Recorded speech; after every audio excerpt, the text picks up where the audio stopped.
이번 강의에서는 CRM 전략의 핵심적인 기반 이론을 형성하는 고객 만족과 로열티, 고객 자산 가치 이론들을 살펴보고 이들 간의 관계를 알아보도록 하겠습니다.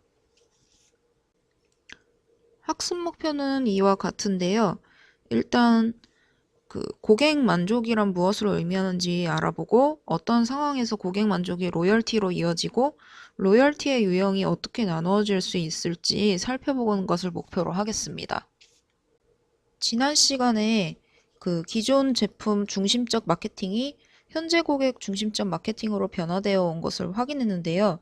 이러한 마케팅 변화는 일순간에 이루어지기보다는 각 시대의 요구에 따라 점진적으로 발전해 온 과정이라고 할 수 있습니다. 그리고 경영 환경 변화와 따른 마케팅의 역할과 특징을 단계적으로 세분화해 보면 다음 그림과 같이 진화가 되는데요.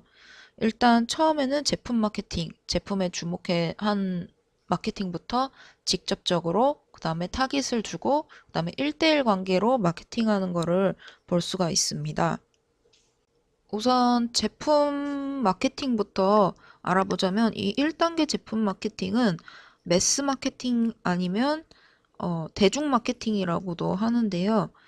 이 제품 마케팅은 기업이 생산하는 제품을 대중매체를 통해 전파하는 데 집중되었던 마케팅 방식을 의미하고 제품의 대량 생산으로 인해 규모의 경제를 창출할 수 있었던 시대에 전개되었던 마케팅 방식이라고 이야기할 수 있습니다. 2단계 직접 마케팅은 다이렉트 마케팅이라고 해서 모든 사람에게 동일한 메시지를 전달했었던 이 1단계 제품 마케팅에서 비효율성이 제기되면서 미국에서 1960년대 이뤄서 이 직접 마케팅이 점차 활성화가 되기 시작했어요. 직접 마케팅은 각종 홍보 우편물이나 잡지, 간행물 등을 통해 기업의 제품을 광고하고 고객은 이에 반응으로 원하는 상품을 우편으로 주문하는 방식으로 진행이 되었습니다. 그래서 이 직접 마케팅을 통해서 일반적인 메시지의 전달이 아니라 다수의 고객들과의 의사소통을 하게 되었다는 점에서 중요한 의미를 갖고 있고요. 아직까지도 일부에서는 직접 마케팅을 쓰는 걸 확인하실 수가 있습니다. 2단계에서 양방향성 커뮤니케이션이 시작되고 고객들에 대한 지식이 확보되는 계기가 되었지만 효율성 측면에서는 직접 마케팅 역시 한계를 갖고 있는데요. 직접 마케팅의 경우 여러분들도 집에 백화점에서 오는 홍보물 받아보셨을 때 아시듯이 실제적으로 이게 매출까지 가기에는 2%밖에 실제 매출이 일어나지가 않아요. 근데 이 2%도 실제 매출이 일어나는 경우가 정말 성공적이라고 이야기를 할 정도였어요. 그래서 이런 상황에서 기업 간의 경쟁이 점점 심화되면서 다양화된 마케팅 방식을 어떻게 할 것인가에 대한 논의가 있었는데요. 그러면서 점차 제품 구매에 대한 데이터가 축적이 되고 그 과정에서 기업은 제품에 대해 최적의 고객을 찾아내고 선정된 목표 고객군들에 대해 마케팅 전략을 수행하는 이른바 타겟 마케팅이라는 방법이 점차 활성화되기 시작합니다. 이 타겟 마케팅 같은 경우에는 해당 제품의 서비스에 대한 니즈를 가진 고객을 선정하기 위해 시장과 고객에 대한 인구 통계적 분류를 기반으로 세분화 작업이 진행이 되었고요. 이 시기부터 데이터베이스 마케팅 기술이 적용되기 시작되었습니다.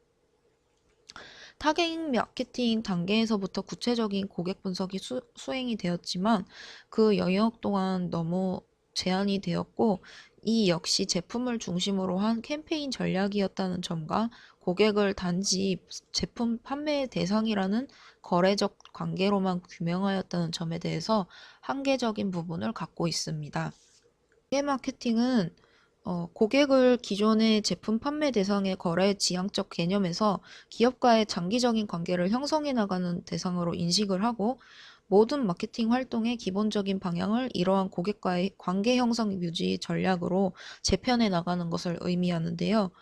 개별적 거래의 이익 극대화보다는 고객과의 호혜 관계를 극대화시키고 우호 관계를 구축하면서 이익이 저절로 수반된다는 과정을 이제 연구하게 됩니다. 그래서 이 관계 마케팅 관점에서는 고객 만족을 위해 개별 고객에 대한 끊임없는 니즈 분석과 개인화, 맞춤화를 수행함으로써 이상적으로 모든 고객에 대해 개별적인 1대1 반응을 전개하는 것을 목표로 삼고 있습니다. 고객 순 자산 가치에 대해서 설명을 드리도록 할게요. 고객 순 자산 가치는 커스터머 에쿼티라 그래서 CRM 전략의 핵심 이론으로서 그 굉장히 중요한 부분인데요. 그 이유는 기업의 가치가 과연 어떻게 평가해야 하는가라는 그 본질적인 질문에 답변을 제시해주고 있는 게 고객 순 자산 가치이기 때문입니다. 이 부분은 기업의 모든 고객이 기업이 제공하는 재무적 기여의 총합이라고 이야기를 할 수가 있고요. 이, 이 부분은 또 기업의 생산하는 제품이나 서비스 자체가 가치가 아닌 고객으로부터 창출된다는 점에 대해서 이야기를 한다고 볼 수가 있습니다. 고객 순 자산 가치의 구성 요소를 보자면 이렇게 볼 수가 있는데요.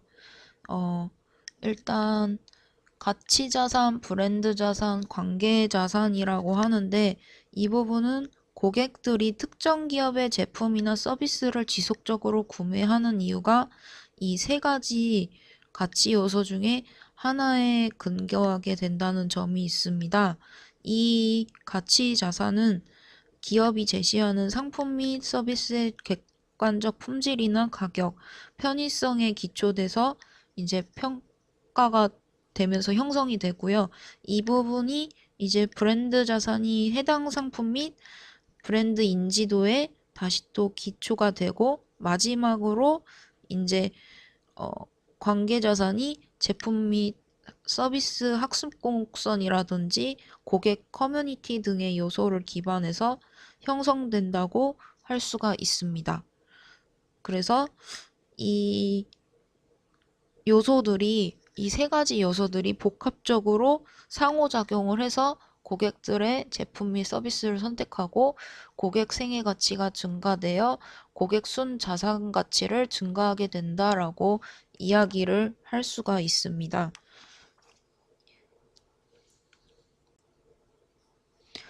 이 이론은 2000년에 러스트와 제이더멀 그 다음에 레몬이 고객 순 자산 가치 이론으로 만들어가지고 정립이 된 프레임워크입니다. 가치 자산은 고객의 인지적 가치를 의미하는데요. 고객 가치 연구 분야의 권위자인 제이타멀은 고객이 인지적 가치에 대해서 다음과 같이 정의를 했습니다. 고객이 제공한 것에 비해 제공받은 것에 대한 인지적 비교에 근거하여 기업이 제공하는 제품 및 서비스 호용에 대한 전반적인 평가라고 이렇게 이야기를 했는데요. 즉, 고객들의 인지적 가치는 무엇을 얻기 위해 무엇을 포기해야 하는가에 대한 인식을 기초로 기업과 고객이 맺는 관계에 있어서 가장 근본적인 이유라고 할 수 있습니다. 그러니까 이는 기업의 상품이나 서비스가 고객의 니즈나 기대를 충족하지 못한다면 기업이 아무리 뛰어난 브랜드 전략이나 강력한 고객 관계 유지 활동을 전개한다 하더라도 아무 소용이 없다는 것을 의미합니다.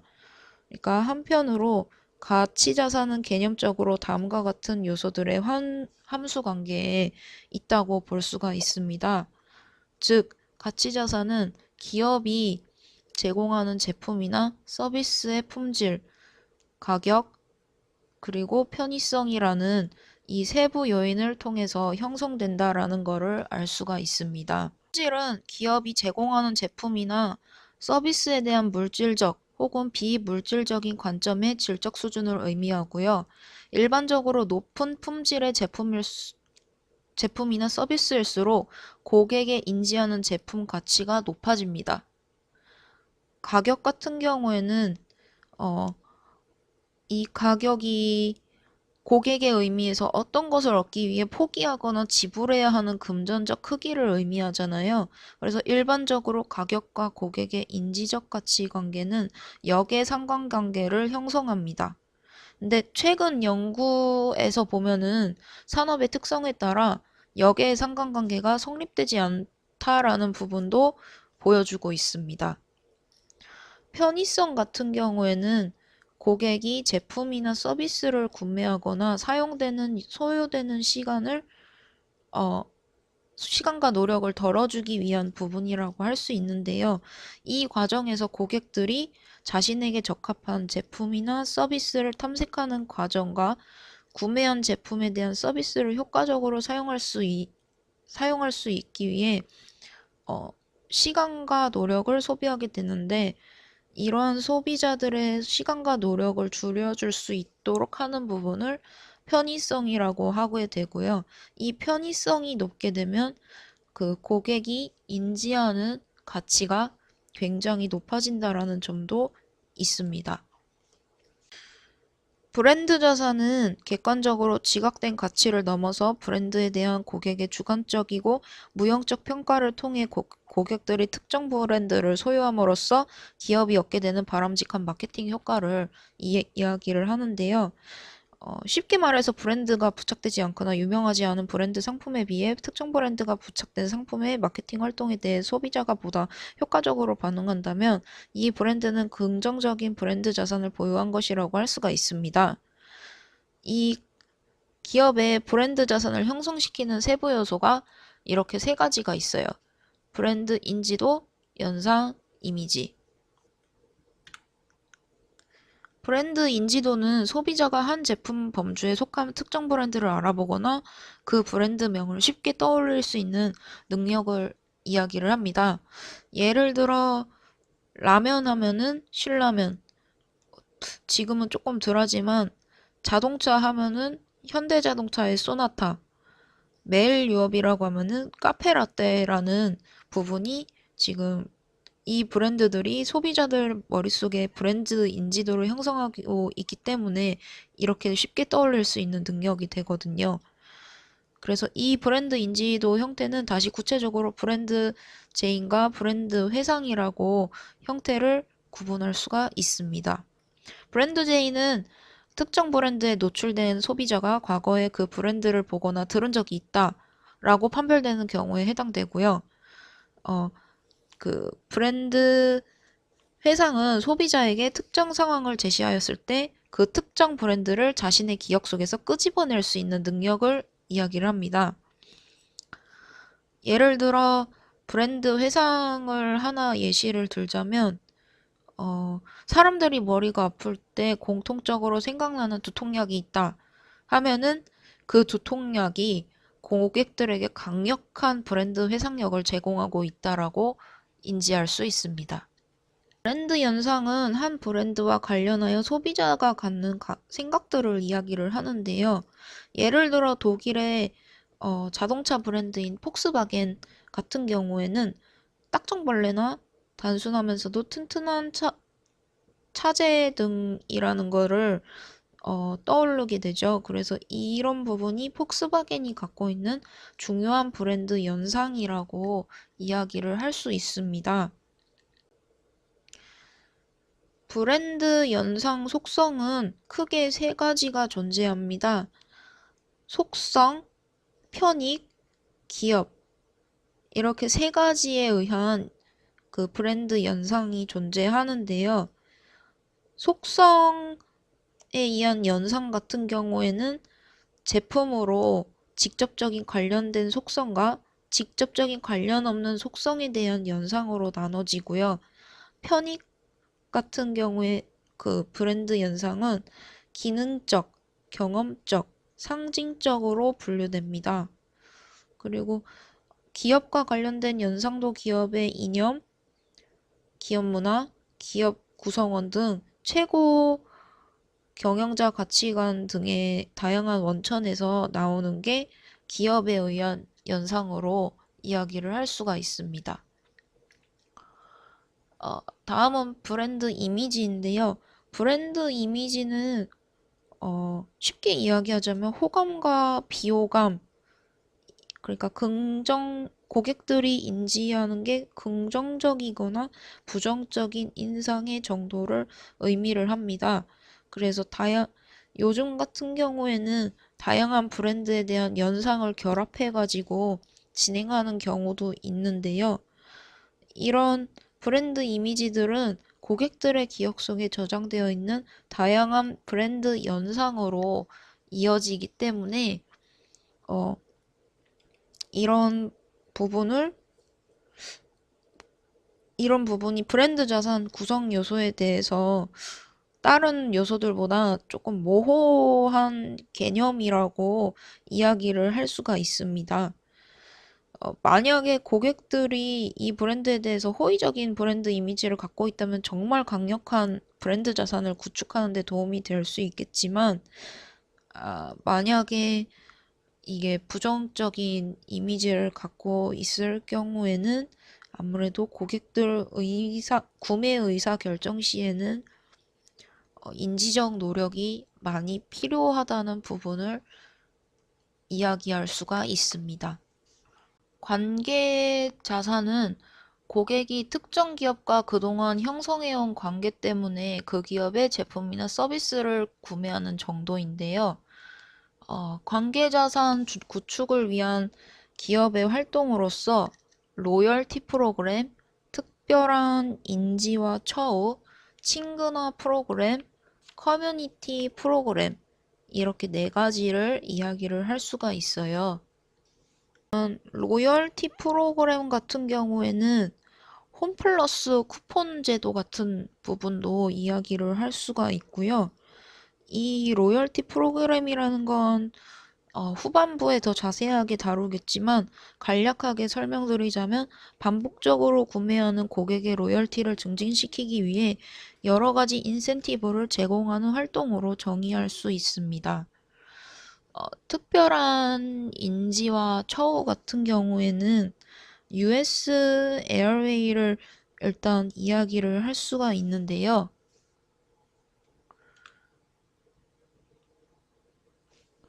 US 에어웨이사가 사회적으로 지위가 높은 고객들에게 US 에어웨이스 클럽에 대한 우대 멤버십 혜택을 받게 하는 부분을 이야기를 하고 있습니다. 쉽게 이야기하자면 고급 레스토랑에서 단골 고객을 접대하고 안내하는 것을 일반 직원이 아니라 매니저나 사장이 직접 나와서 대응하거나, 저 같은 경우에는 동네 슈퍼마켓 주인이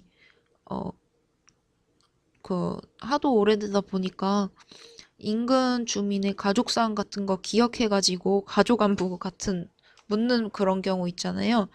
그런 경우도 지금 특별한 인지와 처우라고 이야기를 드리려고 해요. 그래서 이 특별한 인지와 처우는 고객이 직접적인 재무적 혜택을 받는 건 아니에요. 그런데 관계를 형성해야만 얻을 수 있는 무형의 혜택 같은 중요한 관계자산 항목이라고 이야기를 할 수가 있습니다.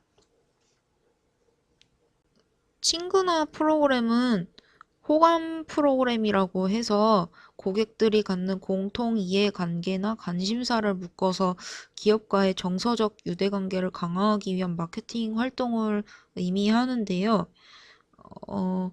여기서 남영유업의 이 메일아이라는 프로그램이 아무래도 가족적인 부분, 임신 육아라든지 전문가 상담이라든지 아이에 대한 부분에 대한 이런 프로그램을 제공을 하고 있어요.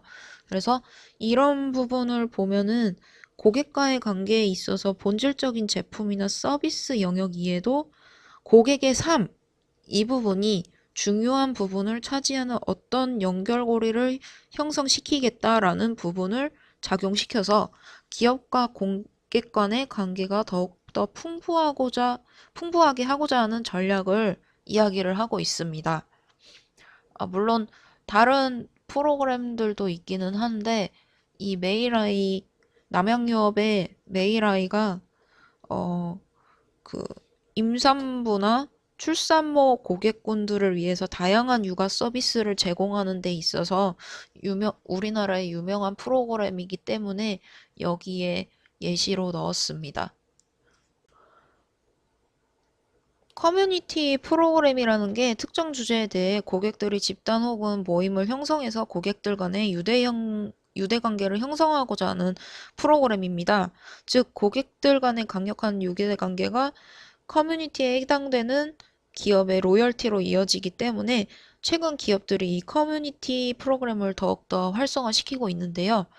대표적인 커뮤니티 프로그램이 이 할리 데이비슨의 오너 클럽입니다. 할리 데이비슨을 먼저 보여드리자면 이런 오토바이들인데요. 이 할리 데이비슨은 그 오토바이 제조업체로서 현재도 엄청난 판매고를 올리고 있으며 할리 데이비슨을 구매하기 위한 고객들은 이 신규 모델들을 타려면 거의 1년 정도를 기다려야 돼요. 이처럼 이 할리 데이비슨이 뜨게 되게 만든 전략 중에 하나가 할리 데이비슨 소유자들의 커뮤니티 프로그램인 할리 오너스 그룹 HOG라고 하는데요. 이 부분을 보시자면 이런 프로그램이에요. 그래서 이 멤버십 프로그램을 무상으로 가입할 수 있게 해주는데 1년간만 처음 할리데이슨을 구입한 1년간만 무상 가입할 수 있는데 그 이후에는 연간 40달러 연회비를 납부해야 회원 자격을 유지할 수가 있습니다. 이 HOG 멤버들은 지금 제가 클릭한 곳은 미국인데요. 전 세계에 있습니다. 다시 한번 보도록 할게요. 보시면 처음에 나라를 선택하게 돼 있거든요.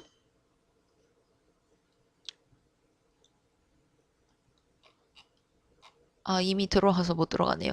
일단 나라를 선택하게 돼 있습니다. 그래서 지금 이 부분은 미국 부분인데 이 프로그램에서 제공하는 행사나 이벤트, 고객 서비스는 그 클럽 회원이라는 자부심을 갖도록 하는데 큰 목적을 갖고 있고요.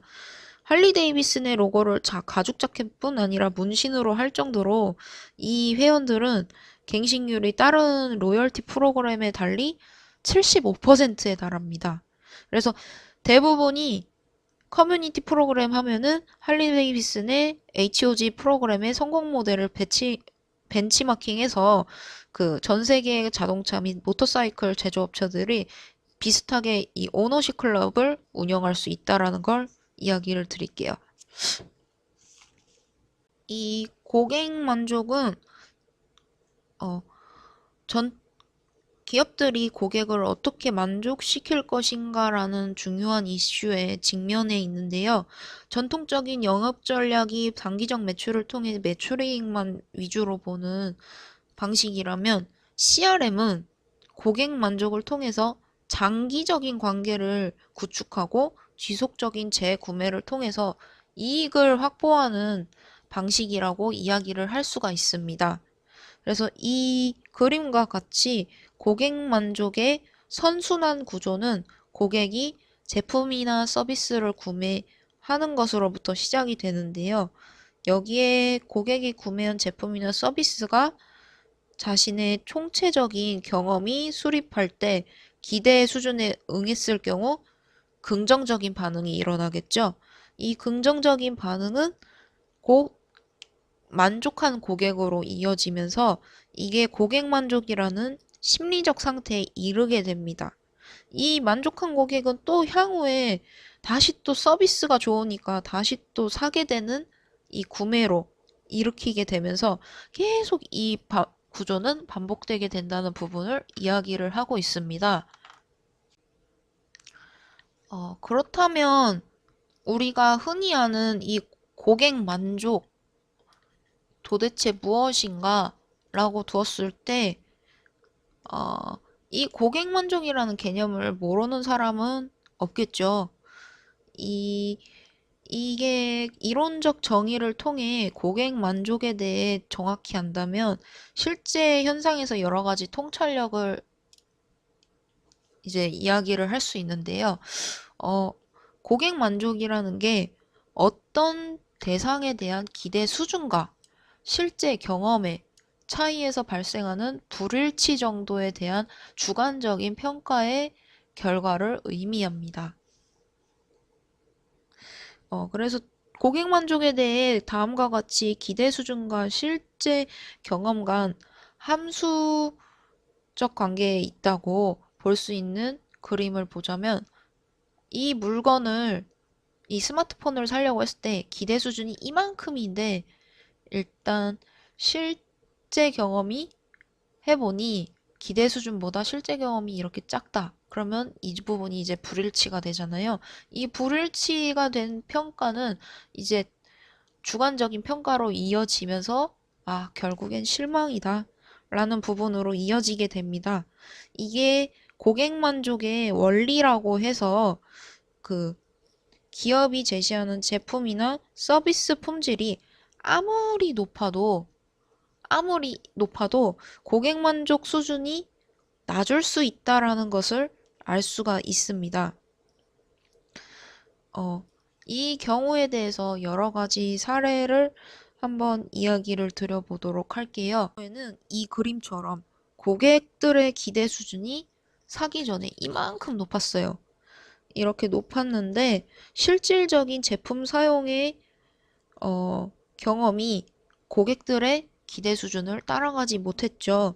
그래서 이렇게 해서 어려운 경우가 있었고, 두 번째는 기대 수준을 충족하고 있기는 하지만 고객들의 주관적인 평가 기준이 지나치게 이미 인색한 경우. 이 경우가 두 번째고요.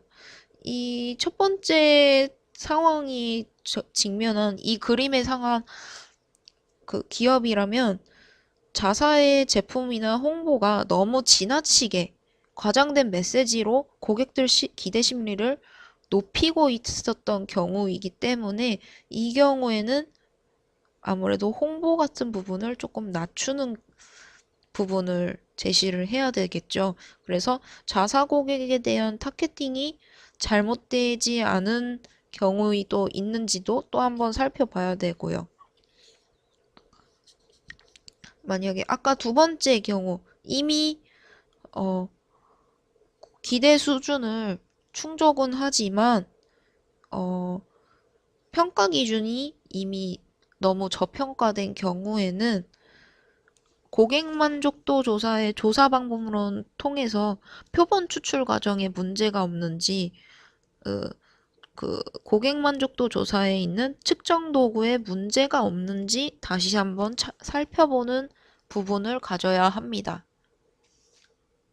고객 만족 전략적인 부분을 알기 위해서 반대적인 불만족 고객에 대한 여파에 대한 실험 연구 결과를 하나 갖고 왔어요.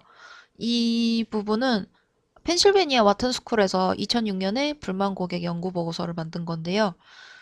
불만족 고객들이 어떻게 확산이 되는지 이야기를 하고 있습니다. 여기 이 보고서 통계에 의하면 일단 1667명의 불만 고객 중에 100명만, 그러니까 6%가 직접적으로 기업에 대항하고 있다라고 이야기를 하고 있고요. 그 외에 사람들은 침묵을 하고 31%에 해당하는 517명은 주변에 열심히 악소문을 퍼뜨리고 있다라는 부분을 보고 있으세요. 그래서 이 부분에서는 이 보고서에 의하면 악소문 전파 고객 517명 중 41명이 1명씩, 41명이 2명씩, 31명이 6명 정도 이상, 그리고 403명이 평균 한 3에서 5명, 4명 정도? 그러니까 이렇게 해서 악소문을 전파했다고 합니다. 즉, 이 31%의 517명이 잠재 고객 1912명 정도로 부가적인 잠재 고객 손실로 이어질 수 있다라는 고객 불만의 확산 경로를 지금 연구 보고서로 나타내고 있는데요.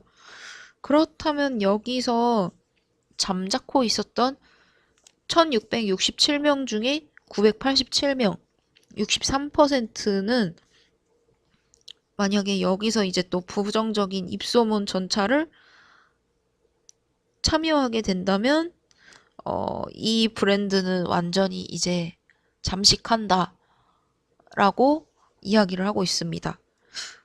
그래서 고객 만족은 만족한 고객들의 재구매를 통해 수익성 증대라는 점에서 불만 고객들이 미치지 않는 여파가 기업의 잠재 가치에 대해 직접적인 악영향을 미칠 수 있기 때문에 굉장히 중요하다라는 부분을 보고 있습니다.